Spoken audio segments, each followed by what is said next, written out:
সদর ইউনিয়নের ৮ নম্বর ওয়ার্ড কর্তৃক আয়োজিত আজকের এই সমাবেশের সম্মানিত সভাপতি উপস্থিত আছেন বাংলাদেশ জামাত ইসলামী বগুড়া জেলার মজলিসে শুরা সদস্য, শিবগঞ্জ উপজেলার শুরা ও কর্মপরিষদ সদস্য, আমাদের শ্রদ্ধেয় দায়িত্বশীল মাওলানা রেজাউল করিম, শিবগঞ্জ সদর ইউনিয়ন জামাত ইসলামের আমির শ্রদ্ধেয় জনাব জিয়াউর রহমান,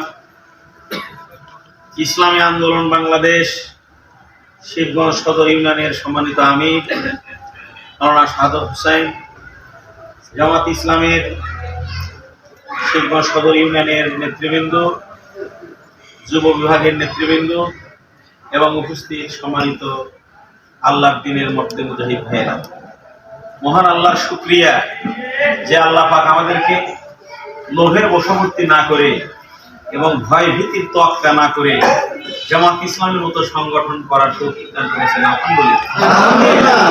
আমরা বলে থাকি দুই ধরনের লোক জামাত ইসলামী করে না বা ইসলামী দল করে না।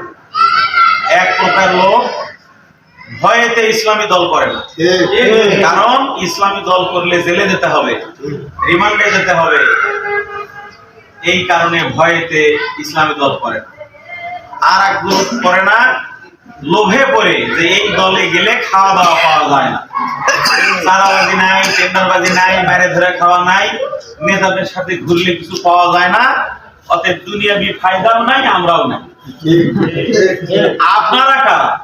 আপনারা এই খাওয়াকে লাথি দিয়ে সরাইয়া আল্লাহর সন্তুষ্টির জন্য আল্লাহর দলে এসেছেন। আলহামদুলিল্লাহ। আপনারা কারা? তাদের হুমকি ধামকি, ভয়, জেল জুলুম, রিমান্ড হাত করা, এগুলাকে কোনো তোয়াক্কা না করে আল্লাহর জন্য নিজের জীবনকে উৎসর্গ করা মানুষ। আলহামদুলিল্লাহ। আমি এইরকম ইমানদার ভাইদের সামনে কথা বলছি। সংক্ষেপে মাত্র দুটি বিষয়ে আমি কথা রাখতে চাই। ওমা তৌফিক ইল্লা বিল্লাহ। সম্মানিত ভাইরা, প্রথম কথা হলো মহান আল্লাহ সুবহানাহু ওয়া তাআলা কোরআনুল কারীমের মধ্যে বলেন, বিসমিল্লাহির রহমানির রহিম, হুয়াল্লাযী আরসালা রাসূলাহু বিল হুদা ওয়া দীনিল হক লিইয়ুযহিরাহু আলাদ দীনি কুল্লিহি ওয়ালাউ কারিহাল মুশরিকুন। হে নবী, আমি আপনাকে, হে রাসূল, আমি আপনাকে পৃথিবীতে পাঠিয়েছি হেদায়েত এবং সত্য দ্বীন সহ, যাতে আপনি আমার দেওয়া এই জীবন ব্যবস্থাকে, বর্তমানে যে জীবন ব্যবস্থা আছে এইটাকে বাদ দিয়ে এইটার উপরে আমার দেওয়া জীবন বিধানকে বিজয়ী করতে পারেন।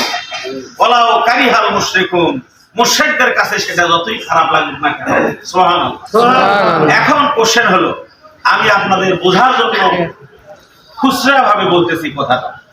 আপনারাই বলেন, আল্লাহ পাকের কোন বিধান কম বেশি করার অধিকার কোন মানুষের আছে? না। যে আল্লাহর এই হুকুম আমি একটু বাদ দিয়ে কমায়া মানবো, অনুমতি আছে? না। আল্লাহর এই হুকুম একটু বাড়ায়া বেশি করে করব, অনুমতি আছে? না। আমি নামাজের রাকাত দিয়ে উদাহরণ দিই, যে এশার নামাজ 4 রাকাত না, কয় রাকাত? খরচ কত?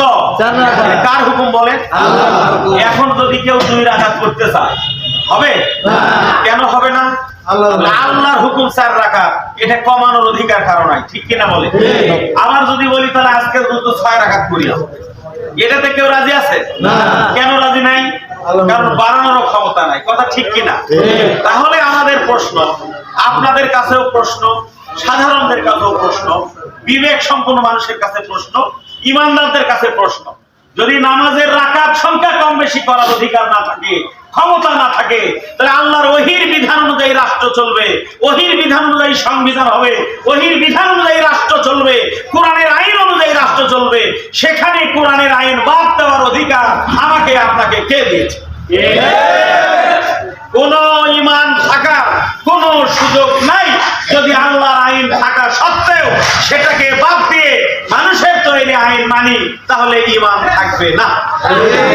এটা তো একটা পরিষ্কার বাংলা কথা, কি বলেন?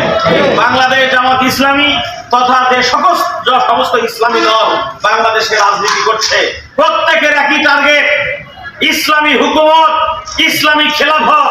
90% মুসলমানের বাংলাদেশে কোরআন হবে সংবিধান, শাসনতন্ত্র হবে সহিহ হাদিসের আলোকে, ইসলামী শাসনতন্ত্র হবে কোরআন, বাংলাদেশের সংবিধান হবে কোরআন, ওহির বিধান অনুযায়ী 90% মুসলমানের বাংলাদেশ চলবে ইনশাআল্লাহ। এইটা না চাও